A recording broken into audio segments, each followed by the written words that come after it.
আচ্ছা, আমরা যেটা আলাপ করেছি, না প্রশ্ন না, আমি একতরফা বলে যাব। আমরা আজকে আলাপ করেছি একটা মেজর কথা, আমরা ধারাবাহিকভাবে আলোচনা করছি বাংলাদেশের পণ্য উৎপাদন সব ক্ষেত্রে, গার্মেন্ট বলেন, অন্যান্য প্রোডাকশন বলেন, এটা যদি আমরা উৎপাদন বিপণন এগুলো হয়, বিকজ ব্যবসা বাণিজ্য যদি আমরা উজ্জীবিত না করতে পারি, আমরা তো সত্যিকারের ডেভেলপমেন্ট উন্নয়ন হবে না। এটা তো সবচেয়ে আপনি স্বীকার করেন, কর্মসংস্থান হোক, এটা এর মধ্যে আমরা অতি প্রয়োজনীয় জিনিসপত্র, ভোগ্যপণ্য, বিশেষ করে পোলট্রি, মাংস এবং মাছ, এই তিনটা নিয়ে আলাপ করেছে। ব্যালেন্স ফুড, শুধু খালি ডিম, ডিম তো সবচেয়ে বড় প্রোটিন, মানে ভালো। আমাকে ডাক্তার বলছে পারলে 4টে ডিম খাও, তুমি মুরগি না খেতে পারো। তো ডিম এগুলো না, ডিম is one of the most balance. ডিম, মিল্কের ব্যাপারে অনেক কথাবার্তা আছে, ডিমটার ব্যাপারে এতটা না। অর্থাৎ আমরা বলেছি আজকে এটা নিয়ে, যারা প্রডিউসার পোলট্রি, চিক্স, মাঝারি, ছোট, তার বিপণনকারী আছে, কাপ্তান বাজার আছে, কারণ বাজার ডিমের হিসেবে, মাংস ব্যবসায়ী আছে, তাদের সাথে আলাপ করেছি। প্রথমে উৎপাদনের ব্যাপারে কিছু যাদের আছে, কিছু যদি সমস্যা আছে সেগুলো আমরা দেখব।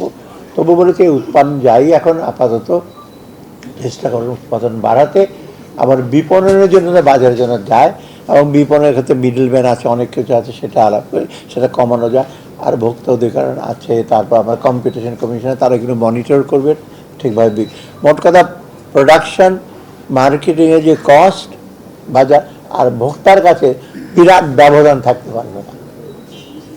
প্রোডাকশন ধর এক্স হয়, মানে এক্স প্লাস 0.5 হবে, এক্স প্লাস 0.5 হবে, তারপর বাজারে পাবে। মানে এক্সের পরে যদি 10 প্লাস 10 হয়, অনেক দাম বেড়েছে। এটাকে আমরা কমাতে বলেছি, অন্য জিনিসগুলো। আর সরকারি কিছু পলিসি আছে, ট্যাক্স, ট্যারিফ, এগুলো, আর আমরা হচ্ছে এটা আমরা দেখবো, যদি এটা ইস্যু থাকে উইল কনসিডার ইট।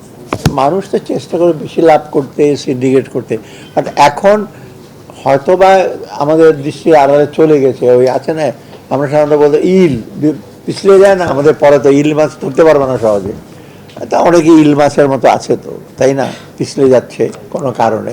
বাট এখন থেকে এগুলো সম্ভব হবে না। হ্যাঁ, এটা তো আলাপ করি যে বিপণনে, যে বিপণনরা আছে, তারপর আমরা ফিক্স করে দেখি ট্যারিফ কমিশনের বিপণন। এখন থেকে আমরা যেটা করব, ওটা তো ফিক্স করেই দিচ্ছেন, এটা হয়তো আমরা প্রকাশ্যে আরও বেশি প্রকাশ্যে দেওয়ার কথা, তাই না, কৃষি বিপণন থেকে করবে, যে কোন কোন জিনিস কী হবে। ওখান থেকে একটু হেরফের হতে পারে, অন্য কোনো কারণে হতে পারে, হয়তো দোকানের ভাড়া একটু বেশি হতে পারে, ওখানে একটু 8 টাকা 50 পয়সা বেশি হতে পারে সেটা, বাট ড্রাস্টিক্যালি যেটা খুব বেশি হবে না। আরেকটা আমরা বলেছি যে আমরা দাম কোনো কারণে বাড়তে থাকে, কিন্তু কোনো কারণে ফিডের দাম কমে যায়, ট্রান্সপোর্টের দাম কমে যাবে। এখন তেলের দাম কমে দিয়েছে, তো তা আমরা বলছি তেলের দাম কমলে আপনার ট্রান্সপোর্ট কস্ট কমবে, অর্থাৎ জিনিসপত্র রিফ্লেক্ট করে। বাংলাদেশের ওই টেন্ডেন্সি উপরের দিকে ওঠে আর নিচের দিকে নামে না, সেই এটা চলবে না, নামতে হবে।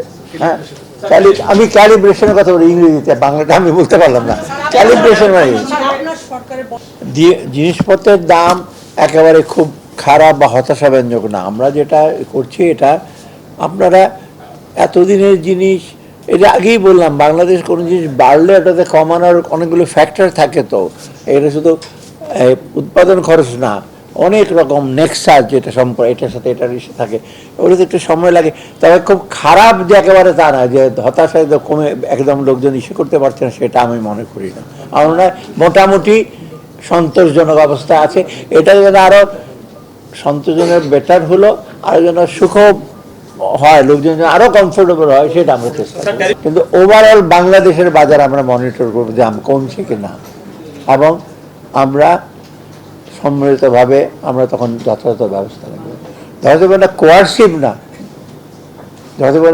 মানে ধরে ধরে নিয়ে সেগুলো, এটা তো আমাদের ম্যান্ডেট না, but will do it and we know the ways also. মোটামুটি আমরা যারা একটু লেখাপড়া শিখছি ওখানে, এর আগে তো লেখাপড়া শেখার লোকও ছিল, but will apply for the benefit of the people. Monitoring একটা ভেরি ইম্পর্টেন্ট। বিপণন যেটা আমি বললাম, মনিটর করা, আপনি একটু স্ট্রং হন। আমি তো ম্যাজিস্ট্রেটগিরি করেছি, তো একবার ফাইন দিয়ে আসলে কারণ মধ্যে 2 লক্ষ টাকা ফাইন করলেন, 10 মিনিট পর 1000 টাকা করে আসবে, 20 জন, তো তোর 2 লক্ষ টাকা দিছিস ফাইন, নে টাকা, শেষ। এই তো টেকনিক। তো ব্যবসায়ীরা আপনার, সরি আপনি কিছু মনে করেন না, এরকম ফাইন টাইন করে, তবে একটা সোবারিং এফেক্ট আছে। আপনার যারা ম্যাজিস্ট্রেট তো ইয়াং, অনেস্ট, ওদেরকে জিল আছে, আগ্রহ আছে লোকের ভালো করার। অথবা এটা একটু কাজে লাগান, আপনি দরকার হলে অন্যরকম সাপ্লিমেন্টারি হেড নেন, আপনি অন্যদের যদি ইসে করতে সহজ আর আমাদের বিরাট দেয়াতে দীর্ঘ সময়ের জন্য চিন্তা ভাবনা করতে করতে আমরা সব মরেই যাবো। অর্থাৎ আমাদের ইমিডিয়েটলি চিন্তা হলো ইমিডিয়েট একটু মিড টার্ম, অবশ্যই লং টার্মও দেখবে, বাট এটা একটা ক্ষেত্র প্রস্তুত করে দিয়ে যাবো। আপনাদের সকলকে ধন্যবাদ।